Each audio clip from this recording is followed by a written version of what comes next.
Messieurs, dames, bonsoir et bienvenue dans cette édition d'information. Le chancelier allemand Olaf Scholz est en visite de travail dans notre pays depuis le 22 mai. À son arrivée à l'aéroport international Diori Hamadi Niamey, il a été accueilli par le Premier ministre par intérim, le ministre d'État, ministre des Affaires étrangères et de la coopération Hassoumi Massoudou.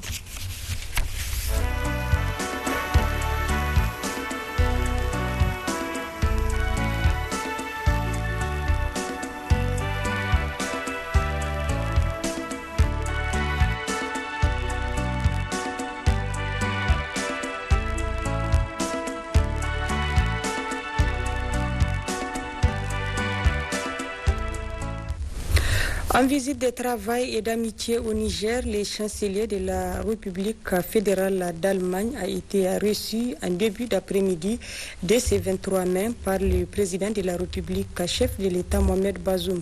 C'est un accueil empreinte de chaleur qui lui a été réservé. Le point avec Ismaël Daouda et Mohamed Adam.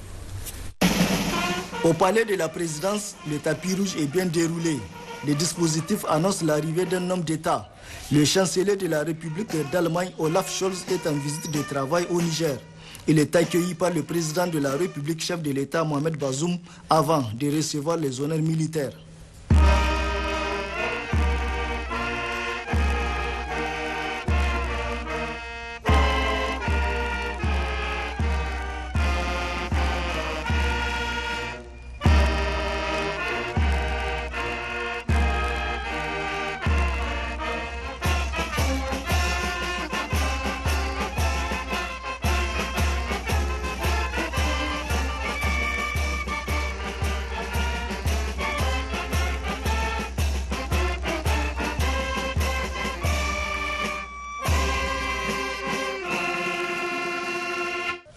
Un accueil empreint de cordialité qui témoigne des bonnes relations de coopération qui existent entre le Niger et l'Allemagne.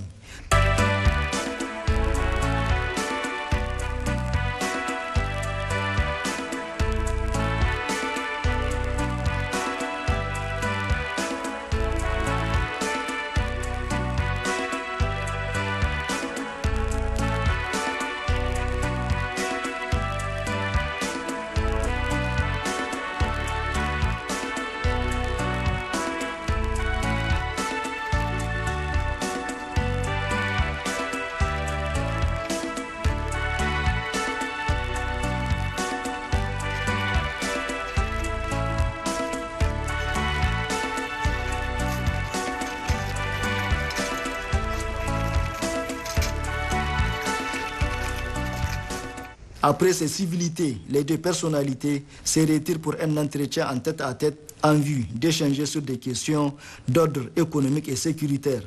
Par la suite, le président de la République, chef de l'État Mohamed Bazoum, et son hôte Olaf Scholz, chancelier de la République d'Allemagne, ont co-animé une conférence de presse en présence des délégations des deux États et les médias venus si nombreux pour la circonstance. Au cours de cette conférence de presse, le président de la République, chef de l'État Mohamed Bazoum et les chanceliers allemands ont souligné la qualité des relations de coopération et d'amitié qui existent entre le Niger et l'Allemagne, notamment en vue de les renforcer, notamment dans plusieurs domaines, à savoir l'éducation et la sécurité. D'autres précisions avec Gérard Abdelaziz et Mahmoud Adou. Lors de ce face-à-face avec la presse, le président de la République, Mohamed Bazoum, qui a pris la parole en premier lieu, a d'abord présenté sa gratitude au chancelier et au peuple allemand pour l'intérêt particulier qu'il accorde au Niger et à son peuple, avant de saluer l'exemplarité de relations de coopération et d'amitié qui lie le Niger à l'Allemagne depuis 1961. La coopération entre l'Allemagne et le Niger, monsieur le chancelier, est une coopération solide, substantielle dans son contenu et particulièrement profitable dans ce qu'elle réalise.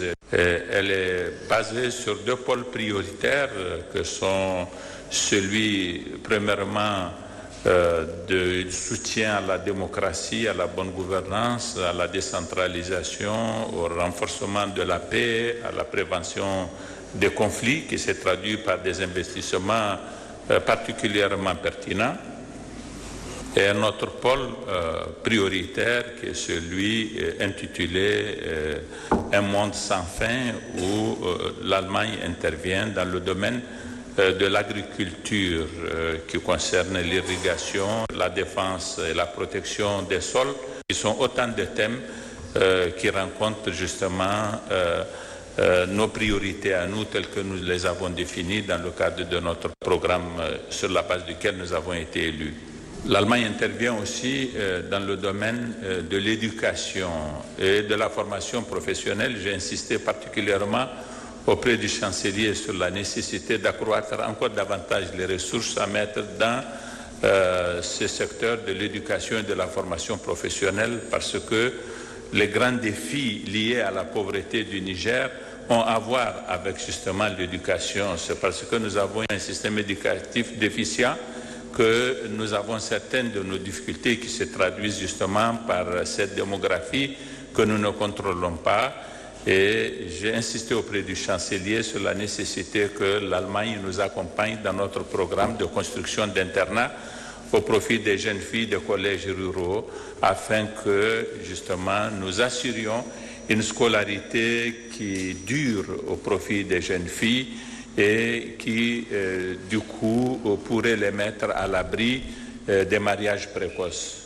Le chancelier Olaf Scholz, en arrivant ici, s'est immédiatement rendu à Tilia pour visiter le travail que nous avons accompli ensemble dans le domaine militaire avec la République fédérale d'Allemagne, où nous avons une mission de formation de forces spéciales à la faveur de laquelle la République fédérale d'Allemagne a fait de grands investissements dans les infrastructures, construction d'aérodromes, construction de bâtiments, et où elle a assuré une formation de grande qualité qui est appréciée de façon tout à fait singulière par notre armée.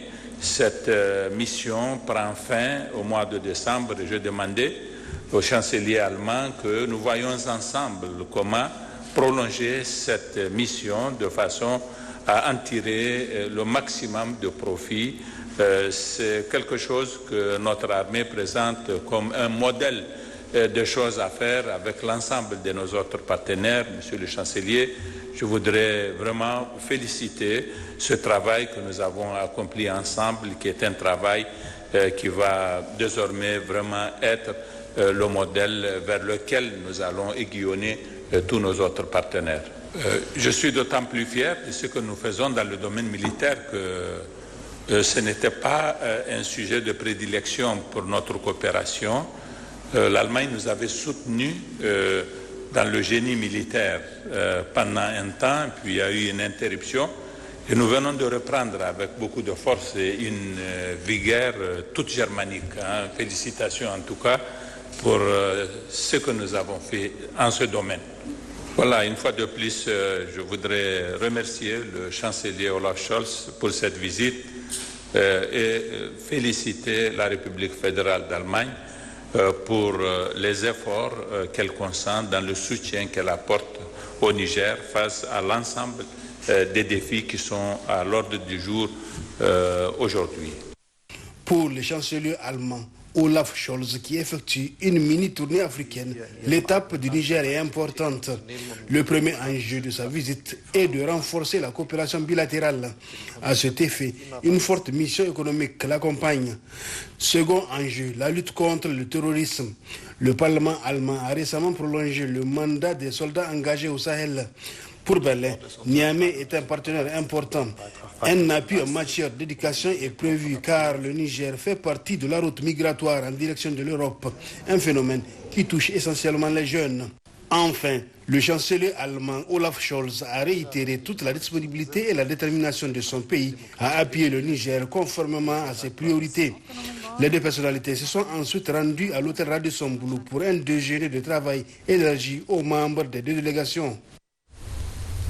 Au terme de sa visite de travail de 48 heures au Niger, le chancelier allemand Olaf Scholz a quitté Niamey dans l'après-midi dès ce 23 mai. Il a été raccompagné à la passerelle de l'avion par le ministre d'État, ministre des Affaires étrangères et de la coopération Massoudou Hassoumi, assurant l'intérim du Premier ministre chef du gouvernement. Autre chose à présent, poursuite à ces 23 mai des travaux en séance plénière à l'Assemblée nationale. Les députés ont procédé à l'examen et au vote des 4 projets de loi. C'est le 3e vice-président de la dite institution qui a présidé à les travaux. Le compte rendu avec Imnil Kasoumamadou et Ousmane Sani Abdou. Les parlementaires ont procédé d'abord à l'examen du projet de loi portant ratification de l'ordonnance du 6 janvier 2022 autorisant la ratification de l'accord de financement composé du crédit numéro 1958-NE d'un montant de 32 500 000 € signé à Niamey entre la République du Niger et l'Association internationale de développement pour le financement supplémentaire du projet de transformation de l'agriculture et de l'élevage. Après les discussions, le présent projet de loi a été voté avec 93 voix pour, 0 contre et 0 abstention. Ensuite, les élus du peuple ont procédé au vote avec 90 voix pour, 0 contre et 0 abstention du projet de loi portant ratification d'une ordonnance du 13 janvier 2022 autorisant la ratification de la Convention de l'Union africaine sur la cybersécurité et la protection des données à caractère personnel. Puis le projet de loi portant ratification d'une ordonnance autorisant la ratification de l'accord de prêt d'un montant n'excédant pas 1 110 000 unités de compte signé entre le Niger et le Fonds africain de développement pour le financement du projet d'urgence exceptionnelle en faveur des pays à faible revenu membres de la CEDEAO et de renforcement des systèmes de santé pour lutter contre Covid-19 a eu un vote favorable de la représentation nationale avec 92 voix pour, 0 contre et 0 abstention. Le projet de loi portant ratification de l'ordonnance numéro 2022-04 du 13 janvier portant modification de la loi numéro 2018-45 du 12 juillet 2018 portant réglementation de communication électronique au Niger a été approuvé par les députés nationaux avec 89 voix pour, 0 contre et 0 abstention. Enfin, après le vote d'ensemble, le ministre de la Communication chargé des relations avec les institutions et le ministre délégué chargé de l'intégration africaine ont tour à tour salué la détermination de l'Assemblée nationale à accompagner le gouvernement dans sa politique de développement socio-économique.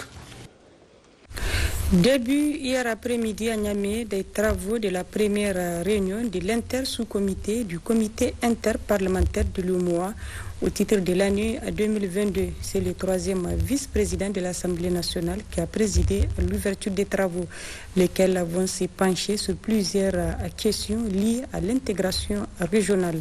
D'autres précisions avec Mamoudou Idrissa Maïga et Laouli Aya.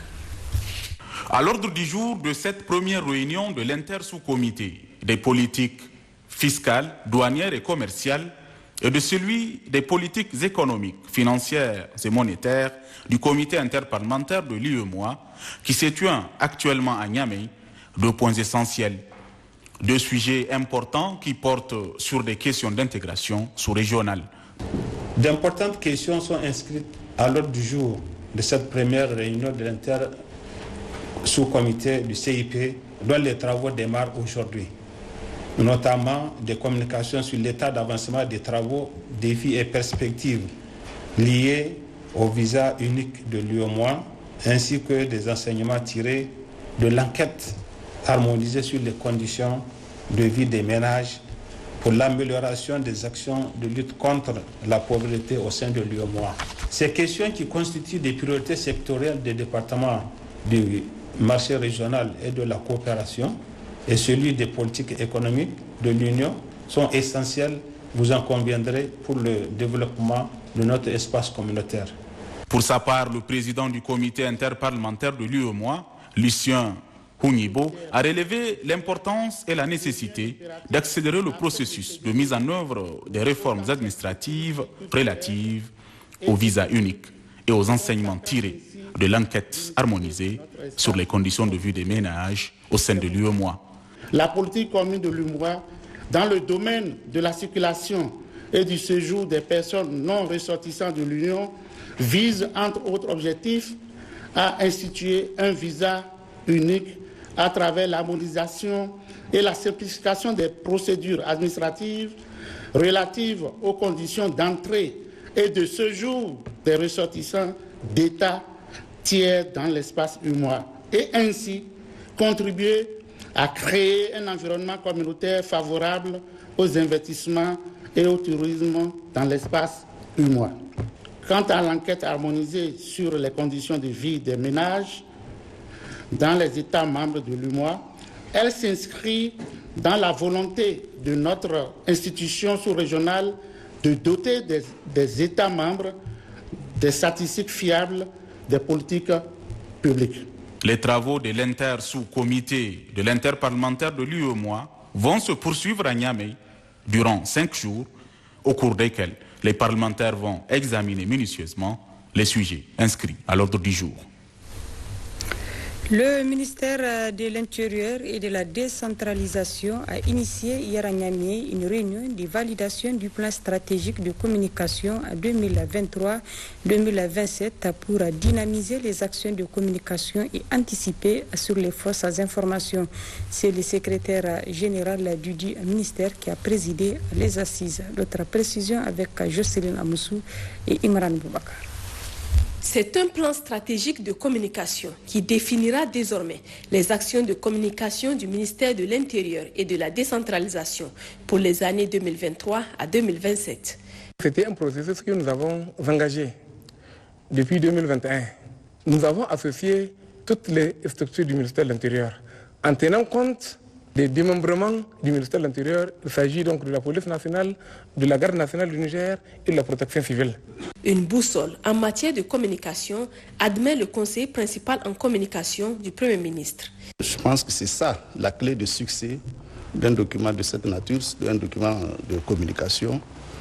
Et il est toujours souhaitable que toutes les parties prenantes soient associées, non seulement à l'élaboration, mais également à la mise en œuvre. Plan qui s'est réalisé dans une approche concertée selon le consultant Seni Djingarey et qui permettra d'anticiper sur les fausses informations souvent distillées, reconnaît le secrétaire général du ministère. Au niveau du cabinet du Premier ministre, les secrétaires généraux des ministères ont été invités justement sur la problématique de la communication gouvernementale. Au regard des enjeux de la communication, on a le sentiment que les ministères communiquent peu par rapport à ce qu'ils font. Et justement, de ce point de vue, tous les ministères ont été invités justement à s'engager dans ce processus d'élaboration de plans, en tout cas de stratégie ou de plans de communication, de façon à faire connaître au public, aux citoyens, au service desquels ils sont, ce qu'ils font. Cela pourrait éviter justement le développement de la rumeur.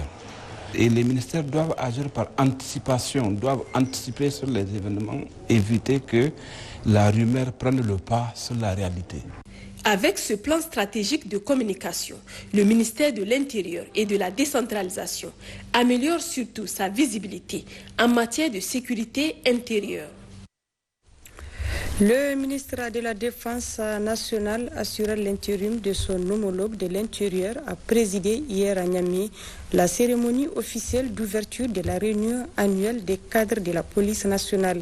Cette réunion, la 5e du genre, est placée cette année sous le thème « Échanger entre les cadres de la direction de la sécurité publique sur les orientations stratégiques et les mécanismes de contrôle interne ». D'autres précisions avec Maria Madakou et Bachir. En organisant cet événement qui regroupe à la fois les cadres du niveau central et déconcentré de la police nationale, la Direction générale de la police nationale à travers la Direction de la sécurité publique a voulu créer toutes les conditions pour favoriser des discussions franches et sincères permettant de trouver les solutions adéquates aux multiples défis du moment. Cette édition n'est pas une édition de plus.